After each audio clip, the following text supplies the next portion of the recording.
Hoje, vamos revisitar 3 das histórias mais intensas e inesquecíveis que já passaram aqui no canal. Cada uma delas é um mergulho profundo, não só nas cavernas, mas também no espírito humano. Histórias que desafiaram os limites humanos, testaram a coragem e revelaram o lado mais sombrio e fascinante da espeleologia. A história envolve indivíduos que já estavam perdidos no momento em que pisaram na caverna mortal. Como sempre, recomenda-se discrição ao espectador. A manhã de 2 de maio de 1976 amanheceu brilhante e clara em Yorkshire Dales. 6 membros do Clube de Espeleologia da Universidade de Newcastle reuniram seus equipamentos e se prepararam para o que imaginavam ser mais uma emocionante aventura subterrânea. Eles escolheram Langstroth Pot, conhecido por suas dramáticas quedas verticais, águas correntes e uma série de passagens subaquáticas chamadas sumps. Os 6 amigos, Martin Blackburn, Brian Fox, Donald Southern e outros 3, praticavam mergulho em cavernas juntos há meses. Eles confiavam plenamente uns nos outros e haviam desenvolvido as habilidades necessárias para lidar com sistemas de cavernas complexos. Em 1976, o mergulho em cavernas ainda era um esporte em desenvolvimento. Pouquíssimos exploradores tinham acesso a equipamentos de mergulho especializados, e o mergulho livre em poços subterrâneos curtos era considerado uma prática rotineira. A técnica era simples: respirar fundo, mergulhar, puxar-se pela passagem usando apoios nas paredes rochosas e emergir na câmara seguinte, onde era possível respirar novamente. Era preciso boa capacidade pulmonar, excelentes habilidades de natação e absoluta confiança em suas habilidades. O grupo entrou em Langstroth Pot animado. Eles percorreram as câmaras iniciais metodicamente, seguindo rotas estabelecidas e verificando seus equipamentos regularmente. A caverna se comportava exatamente como esperavam: fria, úmida e desafiadora, mas nada além do seu nível de experiência. Os níveis de água estavam normais para a estação e as condições pareciam ideais para a rota planejada. À medida que avançavam em Langstroth, encontraram a famosa série de quedas verticais e passagens estreitas da caverna. Cada obstáculo foi superado com precisão cuidadosa.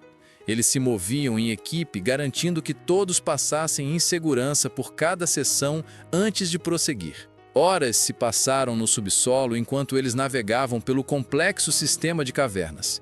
Finalmente, chegaram ao poço que mudaria tudo. Não parecia diferente das dezenas de outras passagens subaquáticas que haviam navegado com sucesso ao longo dos anos. A água fluía por um túnel submerso no calcário e, do outro lado, eles podiam ver evidências de uma bolsa de ar onde poderiam emergir e respirar. O plano era simples e rotineiro. Os 3 primeiros exploradores de cavernas mergulhariam livremente pelo poço, emergiriam na câmara mais adiante, descansariam e se recuperariam, e então continuariam explorando, enquanto os 3 restantes os seguiriam quando estivessem prontos. Era uma técnica que eles já haviam usado inúmeras vezes em sistemas de cavernas semelhantes em Yorkshire Dales. Martin Blackburn foi o primeiro. Respirou fundo várias vezes para oxigenar o sangue e hiperventilou brevemente para expelir dióxido de carbono do organismo, respirou fundo uma última vez e desapareceu sobre a água escura. A passagem do reservatório tinha talvez 2 ou 3 metros de comprimento, uma distância que um nadador experiente deveria ter percorrido em menos de 1 minuto. Brian Fox foi o próximo, usando a mesma rotina de preparação. Assim como Martin, ele desapareceu na água escura com confiança, sua luz desaparecendo no túnel submerso. Donald Southern foi o último do primeiro grupo. Seguindo a mesma técnica que os havia ajudado caverna após caverna, eles emergiram como planejado, ofegantes e triunfantes, no que parecia ser uma bolsa de ar perfeita do outro lado do poço. A câmara parecia a salvação, um lugar para descansar, se recuperar e se preparar para a próxima seção da caverna. Desta vez foi diferente. Da perspectiva dos exploradores, que ainda aguardavam sua vez, tudo parecia normal. Seus amigos haviam mergulhado e, presumivelmente, emergido em segurança na câmara além. Não havia sons de angústia, nenhuma indicação de que algo tivesse dado errado. O que os 3 exploradores de cavernas não sabiam, o que nenhum deles poderia saber, era que a bolsa de ar em que haviam emergido estava contaminada. A câmara continha o que os espeleólogos chamam de ar poluído, uma atmosfera onde o oxigênio havia sido esgotado e substituído por níveis perigosos de dióxido de carbono. A atmosfera na câmara era venenosa, mas um veneno com aparência, cheiro e textura exatamente iguais aos do ar normal. Não havia nenhum aviso, nenhum sinal óbvio de perigo. Os exploradores emergiram, aliviados por estarem respirando novamente após o estressante mergulho subaquático, sem perceber que cada respiração os estava matando lentamente. O ar poluído pode se desenvolver em câmaras subterrâneas por vários motivos. A matéria orgânica em decomposição em água parada pode consumir oxigênio e, ao mesmo tempo, produzir dióxido de carbono. A má circulação do ar pode permitir o acúmulo de gases perigosos ao longo do tempo. Às vezes, as próprias rochas podem liberar gases que impossibilitam a respiração. Quando Martin, Brian e Donald emergiram naquela câmara, ofegantes após o mergulho, estavam respirando veneno. O gás era invisível, inodoro e absolutamente mortal. A cada respiração, eles inalavam menos oxigênio e mais dióxido de carbono do que seus corpos conseguiam suportar. Os efeitos do ar poluído são insidiosos. Ao contrário do afogamento, que é violento e óbvio, o envenenamento por dióxido de carbono é silencioso e enganoso. As vítimas podem sentir tonturas ou confusão no início. Seus pensamentos ficam turvos, a coordenação motora se deteriora e então, sem aviso, a consciência simplesmente desaparece. Os 3 jovens não tinham ideia do que estava acontecendo com eles. No momento, eles estavam se recuperando da natação, planejando o próximo passo através do sistema de cavernas. No momento seguinte, sua visão estava turva, seus membros estavam ficando pesados e suas mentes estavam perdendo a capacidade de pensar com clareza. Um por um, Martin, Brian e Donald perderam a consciência e afundaram silenciosamente na água. Eles não se afogaram no sentido tradicional. Foram envenenados pelo próprio ar em que confiavam para salvá-los após o mergulho subaquático. De volta à entrada original do poço, os 3 restantes esperaram que seus amigos retornassem ou sinalizassem que era seguro segui-los.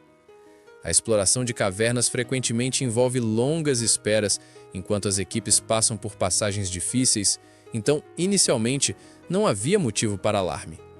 Mas, à medida que os minutos se transformavam em horas, a preocupação aumentava. O sistema de cavernas além do poço não era particularmente grande ou complexo. Seus amigos já deveriam ter retornado, ou pelo menos feito algum barulho para indicar que estavam seguros e continuavam a exploração. Eles gritaram. Nenhuma resposta veio, exceto o som interminável de água corrente. Tentaram iluminar o poço com suas lanternas, na esperança de ver algum sinal dos amigos, mas a água escura não revelou nada. Por fim, tomaram a difícil decisão que todo explorador de cavernas teme. Tiveram que presumir que algo havia dado errado e iniciar os procedimentos de emergência. Isso significava que um deles teria que sair do sistema de cavernas e buscar ajuda do mundo exterior, deixando os outros para continuar monitorando a situação no subsolo. Quando as equipes de resgate finalmente chegaram a Langstroth Pot, com equipamentos e aparelhos de respiração adequados, fizeram uma descoberta que chocou até mesmo os experientes especialistas em resgate em cavernas. As 3 pessoas desaparecidas foram encontradas na câmara de ar além do reservatório, sem se debater na água, sem se prenderem às rochas caídas, mas simplesmente flutuando pacificamente como se tivessem adormecido. As equipes de resgate rapidamente perceberam o que havia acontecido ao testar o ar na câmara. A atmosfera era tóxica, contendo níveis perigosos de dióxido de carbono e oxigênio insuficiente para sustentar a vida humana. A câmara, que deveria ser um refúgio seguro, havia se tornado uma armadilha mortal. Martin Blackburn, Brian Fox e Donald Southern morreram não por causa de um desmoronamento dramático ou inundação subterrânea, mas por respirarem ar que parecia e era normal, mas na verdade era veneno. Eles completaram com sucesso o mergulho livre pelo poço, alcançaram o que parecia ser um local seguro e foram mortos pelo elemento de que mais precisavam para sobreviver. As equipes de resgate tiveram que usar equipamentos de respiração especializados e agir rapidamente para evitar se tornarem vítimas.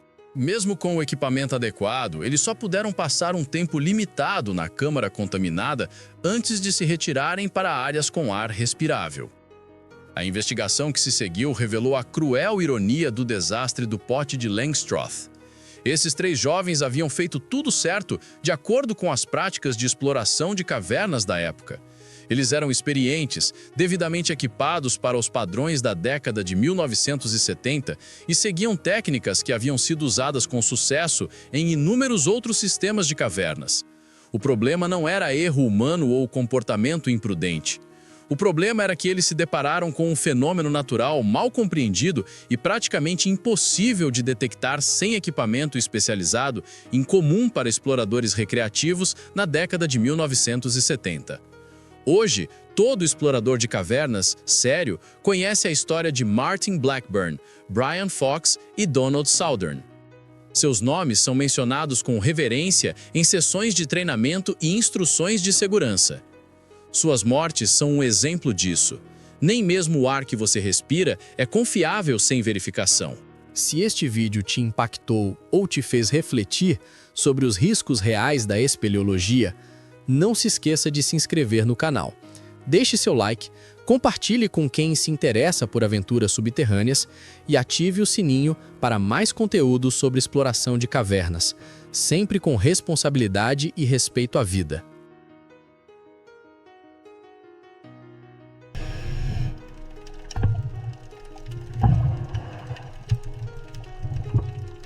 O incidente envolve uma improvisação aparentemente simples, que se revelou fatal. Como sempre, recomenda-se discrição ao espectador.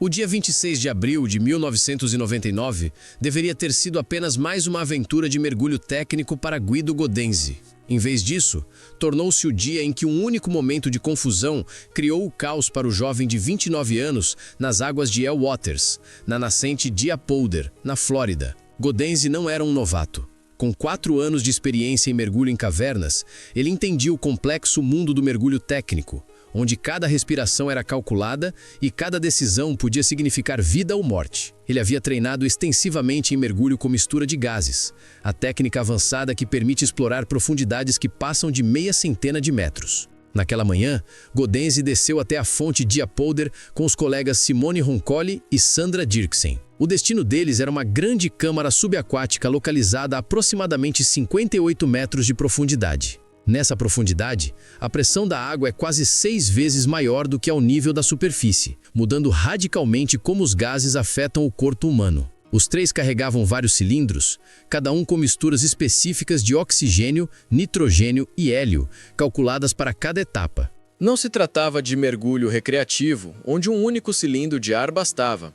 O mergulho técnico exige gerenciamento preciso dos gases. Respirar a mistura errada no ponto errado pode ser fatal em questão de segundos. Cada mergulhador também levava uma garrafa de oxigênio puro para a fase final de descompressão. O protocolo padrão exigia que esses tanques de oxigênio fossem deixados na marca de 6 metros, onde o oxigênio puro é seguro para respirar. Isso não era apenas uma prática recomendada, mas uma medida de segurança crítica. O oxigênio puro se torna tóxico em profundidades superiores a 20 metros. Sob pressão crescente, a concentração de oxigênio, vital à vida na superfície, transforma-se em veneno, podendo causar convulsões e morte imediata. Todo mergulhador técnico conhece essa regra, o que tornou o que aconteceu a seguir tão chocante. Godenzi quebrou o protocolo. Em vez de deixar sua garrafa de oxigênio no ponto de descompressão, ele decidiu carregá-la consigo durante todo o mergulho. Talvez quisesse garantir que o gás estivesse sempre à mão ou temesse perder o equipamento. Qualquer que fosse o motivo, a decisão seria fatal. A descida ocorreu sem problemas. Os 3 se moviam pelas águas cristalinas com eficiência, suas lanternas rasgando a escuridão. As formações calcárias, esculpidas por milhões de anos de fluxo d'água, criavam uma paisagem quase de outro planeta. A 58 metros de profundidade, chegaram ao destino. A câmara se abriu ao redor deles como uma catedral submersa, com paredes que desapareciam além da luz. A pressão esmagadora da água naquela profundidade teria matado instantaneamente um humano sem proteção, Mas o equipamento especializado lhes permitia explorar esse ambiente alienígena. Eles passaram um tempo registrando imagens e admirando as formações únicas. O silêncio era total, quebrado apenas pelo som ritmado dos respiradores. Ali, cada respiração precisava ser calculada, cada movimento medido. Após concluir a exploração, a equipe iniciou a subida, a fase mais perigosa do mergulho profundo. Os gases dissolvidos no sangue e nos tecidos sob pressão precisavam ser liberados lentamente para evitar a doença da descompressão. Eles faziam várias paradas em profundidades predeterminadas, permitindo que o corpo eliminasse o excesso de gás. A primeira parada importante era a cerca de 36 metros, pouco mais de 37 metros abaixo da superfície. Ali, ficaram imóveis por minutos, iniciando o processo gradual de descompressão. A superfície parecia distante, a vários andares de um prédio de 10 pavimentos acima. Ainda tinham diversas paradas antes de chegar a um lugar seguro. Foi nesta parada, por volta de 36, 37 metros, que Godenzi cometeu o erro fatal. Por razões nunca totalmente compreendidas, ele trocou o gás respiratório principal pelo cilindro de oxigênio puro. Talvez a confusão tenha obscurecido o julgamento ou o estresse do mergulho profundo tenha influenciado. No momento em que o oxigênio puro entrou em seus pulmões naquela profundidade, os efeitos foram imediatos e devastadores. A alta pressão forçou concentrações tóxicas de oxigênio no sangue, causando o chamado envenenamento por oxigênio. O sistema nervoso central foi sobrecarregado. Godenzi entrou em convulsões violentas. Seu corpo tremia incontrolavelmente enquanto o sistema nervoso falhava diante da toxicidade. Em segundos, ele perdeu a consciência, desligando-se completamente. O bocal que o ligava ao gás vital caiu de seus lábios. Roncoli e Dirksen assistiram horrorizados enquanto o parceiro experiente passava de mergulhador competente a vítima inconsciente. A 36 a 37 metros de profundidade, eles enfrentaram o pesadelo de qualquer mergulhador. Um companheiro em perigo, longe da superfície e com opções limitadas de resgate. Os dois entraram em modo de emergência. Haviam treinado para isso, mas a realidade era muito mais dura do que qualquer simulação. Godenzi estava inconsciente e em convulsão, sem reagir às tentativas de resgate. Sem o bocal, ele não respirava o gás que o mantinha vivo. Roncoli e Dirksen trabalharam freneticamente para salvá-lo. Tentaram recolocar o bocal, lutando contra os movimentos descontrolados e o ambiente hostil. As convulsões tornavam quase impossível manter o equipamento no lugar, e seus próprios suprimentos de gás se tornavam críticos à medida que gastavam energia. A física não ajudava. A quase 37 metros, ainda muito longe da superfície, não podiam subir rápido sem risco de doença de descompressão, que pode ser fatal. Precisavam respeitar suas próprias paradas de descompressão enquanto tentavam salvar Godenzi. Minutos se passaram e a situação ficou cada vez mais desesperadora. Godenzi não mostrava sinais de recuperação e as convulsões impediam respiração boca a boca eficaz. Seus companheiros enfrentaram a terrível realidade de que o amigo estava morrendo diante de seus olhos, sem nada que pudessem fazer. A tragédia era ainda mais dolorosa por ser evitável.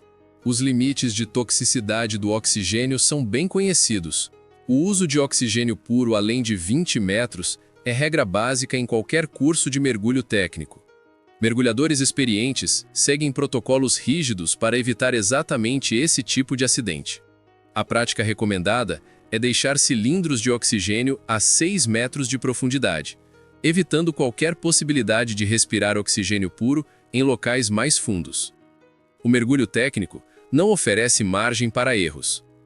Ao contrário do recreativo, onde falhas costumam resultar em simples desconforto, no mergulho técnico, um erro pode ser imediatamente letal. A combinação de profundidade extrema, misturas complexas de gases e descompressão obrigatória criam um ambiente onde um único deslize é catastrófico. Após esgotarem as tentativas de resgate, Roncoli e Dirksen tiveram de aceitar o inevitável. Godenzi sucumbira à toxicidade do oxigênio. A sobrevivência deles agora dependia de completar a descompressão e alcançar a superfície vivos. Eles não podiam salvá-lo, mas precisavam garantir que a tragédia não aumentasse. A subida foi agonizante. Foram obrigados a cumprir cada parada programada enquanto lidavam com o trauma de ver o amigo morrer. Cada minuto parecia uma eternidade, mas apressar-se significaria risco de embolia gasosa, potencialmente mortal. Quando finalmente emergiram e relataram o acidente, a comunidade de mergulho ficou em choque. Os 4 anos de experiência de Gaudenzio deveriam ter evitado esse erro, mostrando que até veteranos podem ser vítimas de um lapso momentâneo. Os socorristas que resgataram o corpo de Gaudenzio daquela profundidade enfrentaram seus próprios desafios. A operação exigiu equipamento de mergulho profundo, planejamento detalhado e cilindros de gás com controle rigoroso de pressão em bar e temperatura em graus Celsius. A água cristalina que havia atraído os mergulhadores agora servia como cenário de uma complexa missão de recuperação subaquática. A investigação não encontrou falha de equipamento nem fatores externos. O cilindro de oxigênio estava em perfeito funcionamento, fornecendo oxigênio puro, como projetado. O problema não foi mecânico, mas humano. O uso inadequado em profundidade, onde o oxigênio puro se torna um veneno mortal. O caso reforçou a lição de que a maioria das fatalidades em mergulhos vem de erro humano. O incidente passou a ser estudado em cursos de mergulho técnico no mundo inteiro. Instrutores usam a morte de Gaudenzio para enfatizar a importância de seguir protocolos, independentemente da experiência. A tragédia demonstra que nem anos de prática compensam um único momento de julgamento equivocado em profundidades de dezenas de metros. Estas histórias nos lembram que a exploração de cavernas e mergulhos profundos não é apenas aventura. É uma atividade que exige conhecimento, disciplina e respeito absoluto pelos protocolos de segurança. Um pequeno erro pode ter consequências irreversíveis, mesmo para mergulhadores experientes. O caso de Guido Gaudenzio reforça a importância de treinamento, planejamento e atenção constante. Cada decisão subaquática conta, e cada procedimento de segurança existe por um motivo: proteger vidas.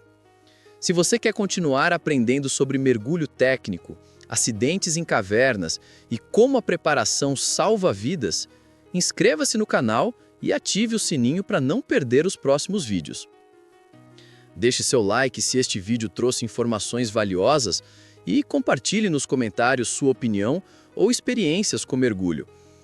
E se você quer que continuemos trazendo essas histórias de forma detalhada e responsável, compartilhe este vídeo com amigos que se interessam por exploração e segurança subaquática.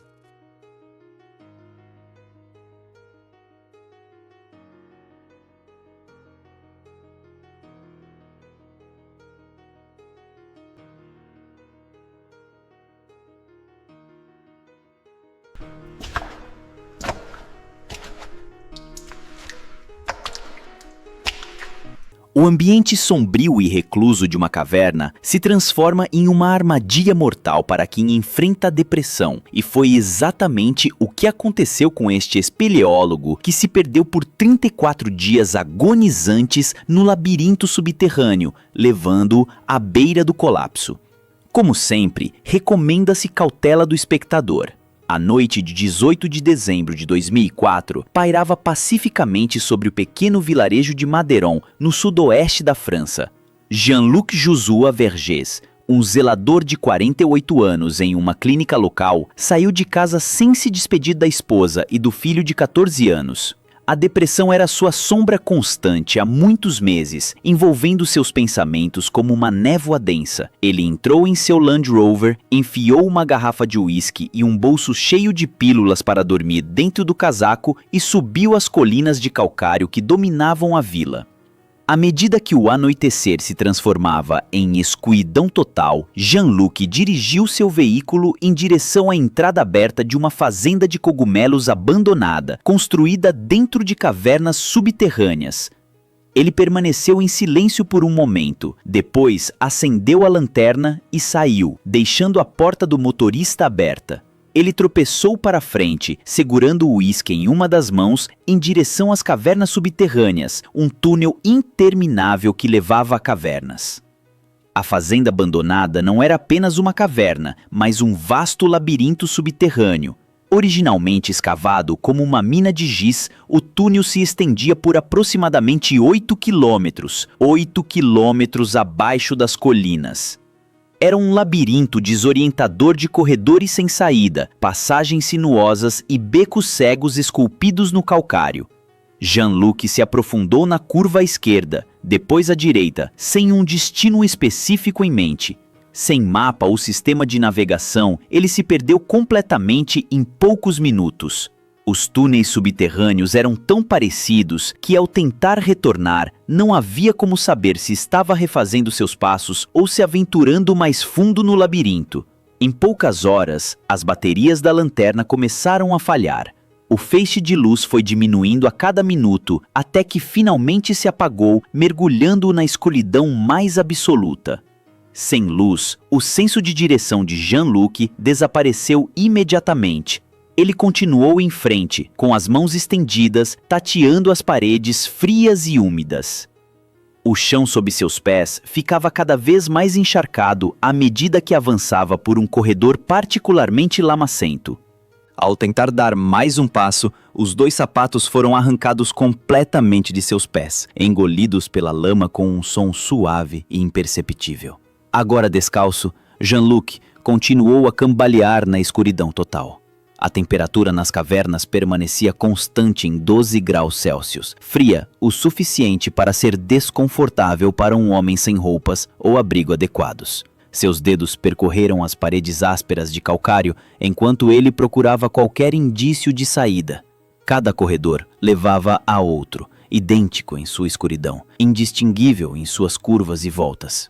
Jean-Luc frequentemente pensava reconhecer uma curva ou textura específica na parede, acreditando ter retornado a um local anterior apenas para descobrir que estava em mais uma seção desconhecida do labirinto. Essa falsa familiaridade era cruelmente enganosa. Embora acreditasse estar circulando de volta para a entrada, na verdade, estava se aventurando mais profundamente nas entranhas da rede subterrânea. Durante aquelas primeiras 24 horas, a confusão inicial de Jean-Luc se transformou em pânico crescente. O hipocampo humano, aquela região primitiva do cérebro equipada com milhões de neurônios projetados para criar mapas cognitivos do nosso entorno, tornou-se inútil na escuridão absoluta. Sem pistas visuais ou pontos de referência, o equipamento de navegação do seu cérebro falhou completamente. Sua noção de tempo também começou a se distorcer. Sem a luz do dia para marcar o passar das horas, a sensação de estar irremediavelmente perdido se intensificava a cada passo. O que tornava sua situação particularmente enlouquecedora era a sensação de andar em círculos. No entanto, cada tentativa de corrigir o curso parecia apenas levá-lo para mais fundo no labirinto subterrâneo. No terceiro dia, a fome e a sede tornaram-se as principais preocupações de Jean-Luc. Seu uísque havia acabado e ele não havia tomado os comprimidos para dormir. Com uma sede desesperada, ele descobriu que água pingava ocasionalmente do teto de calcário. Ele se posicionou sob essas torneiras naturais, colhendo gotas preciosas com a língua. Quando o gotejamento ficou lento demais, ele pressionou a boca diretamente contra as paredes da caverna, sugando a umidade da pedra porosa. Seu estômago se contraiu de vazio. Depois de quase uma semana no subsolo, Jean-Luc começou a se adaptar às circunstâncias. Rastejando de 4 pela escuridão, ele escavou o chão como um animal, encontrando substâncias que pudesse consumir. Comeu argila do chão do túnel e roeu pedaços de madeira podre deixados pelos produtores de cogumelos. O material era quase indigesto, mas acalmou a dor lancinante em seu estômago. O sono veio irregular neste mundo sem luz. Jean-Luc descobriu velhas lonas de plástico abandonadas pelos produtores de cogumelos e se enrolou nelas para se aquecer, criando um ninho em um canto relativamente seco do labirinto.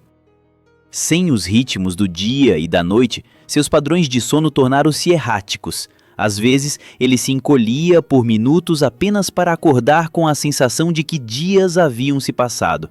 Outras vezes, vagava por horas em um estado semiconsciente, sem saber se estava sonhando ou acordado. À medida que os dias se transformavam em semanas, o estado psicológico de Jean-Luc passava por transformações notáveis. Às vezes, o desespero o dominava completamente. Durante um período particularmente sombrio, talvez 2 semanas após o início de sua aprovação, embora o tempo tivesse perdido todo o sentido, ele encontrou um pedaço de corda deixado pelos cultivadores de cogumelos. Com cuidado metódico, ele a transformou em um laço, caso as coisas se tornassem insuportáveis. Manteve esse último recurso consigo enquanto continuava sua peregrinação sem fim. No entanto, estranhamente, Jean-Luc também experimentou momentos inesperados de profunda calma. À medida que sua mente se adaptava à desorientação absoluta, ele às vezes entrava em estados meditativos, permitindo que seus pensamentos se suavizassem e se desfizessem. Em vez de lutar contra a escuridão e a confusão, ele se rendeu a elas. Nesses momentos, flutuava pelos túneis em um distanciamento pacífico, cantando baixinho para si mesmo, sua voz ecoando pelas câmaras vazias.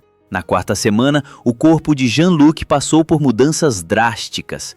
Sua estrutura, antes robusta, havia se deteriorado até se tornar esquelética, com seu corpo de 75 quilogramas perdendo quase 1/3 do peso. Suas unhas cresceram e quebraram devido ao constante atrito com paredes de pedra. Uma barba brotara de seu rosto, crescendo vários centímetros de comprimento, desgrenhada e sem aparar. Seus pés descalços endureceram e se transformaram em almofadas calosas, adaptadas ao piso áspero do túnel. Seu mundo se contraíra ao espaço imediato ao seu redor, ao alcance de seus braços, ao som da água pingando, à sensação das paredes sob suas palmas, ao mundo exterior com sua luz solar. Espaços abertos e conexões humanas tornaram-se abstratos, quase mitológicos. Nessa privação sensorial, sua mente criava suas próprias realidades. Em 21 de janeiro de 2005, exatamente 34 dias após Jean-Luc entrar nos túneis pela primeira vez, 3 adolescentes da vila decidiram explorar a fazenda de cogumelos abandonada. A poucos metros do corredor de entrada, encontraram um Land Rover, com a porta do motorista ainda aberta, exatamente como Jean-Luc o havia deixado mais de 1 mês antes. Alarmados com a visão estranha, os adolescentes imediatamente contataram a polícia. As autoridades enviaram uma equipe de busca que entrou no labirinto com luzes potentes e equipamento adequado. Após 90 minutos de busca metódica, em uma câmara a apenas 180 metros da entrada, encontraram Jean-Luc Josué Vergès. Ele estava pálido como um fantasma devido à ausência de luz solar, emagrecido a ponto de ser esquelético e tinha uma longa barba desgrenhada. Mas, surpreendentemente, ele estava vivo. A equipe retirou Jean-Luc cuidadosamente dos túneis e o levou às pressas para o hospital mais próximo. Os médicos ficaram atônitos com seu estado. Apesar da desidratação e da desnutrição graves, ele não sofreu ferimentos que colocassem sua vida em risco. A notável capacidade de adaptação do corpo humano permitiu que ele sobrevivesse com um mínimo de alimento em um ambiente que deveria ter sido fatal em poucos dias. A notícia da sobrevivência de Jean-Luc se espalhou rapidamente pela mídia francesa. Repórteres o apelidaram de Le Miracle des Ténèbres, o milagre das trevas. Sua história cativou o público, rivalizando até com os relatos mais dramáticos de sobrevivência de alpinistas ou náufragos. Quando se recuperou o suficiente para falar, Jean-Luc relatou os detalhes de sua aprovação. A dieta à base de argila e madeira podre, a água sugada das paredes da caverna, a lona plástica para a cama. O que fascinou psicólogos e jornalistas foram as descrições de Jean-Luc sobre seus estados mentais durante a aprovação. O cérebro humano, quando despojado de sua capacidade de navegação e privado de estímulos sensoriais, reagiu de maneiras inesperadas. Suas oscilações entre o desespero, profundo o suficiente para contemplar o suicídio, e a calma meditativa, profunda o suficiente para encontrar paz na escuridão absoluta, destacavam a notável plasticidade do cérebro. Por centenas de milhares de anos, os humanos confiaram em nosso poderoso hipocampo para criar mapas cognitivos do nosso entorno. Esse equipamento de navegação, muito mais sofisticado do que o exigido pelo nosso estilo de vida moderno, é uma herança biológica de nossos ancestrais nômades, para quem se perder significava morte certa. Quando o cérebro de Jean-Luc encontrou um ambiente onde esse equipamento se tornou inútil, o labirinto sem luz e sem características dos túneis, ele reagiu inicialmente com pânico, depois com adaptação e, finalmente, com estados alterados de consciência. A experiência de Jean-Luc demonstrou que quando os humanos perdem completamente o rumo, o cérebro pode mergulhar no terror ou, paradoxalmente, descobrir uma liberdade incomum. Cada uma dessas histórias é um lembrete de que o mundo subterrâneo é tão belo quanto implacável. Se você gosta de se aventurar por essas profundezas conosco, deixa o like, comenta qual dessas histórias mais te marcou e, claro, se inscreve no canal para não perder as próximas explorações.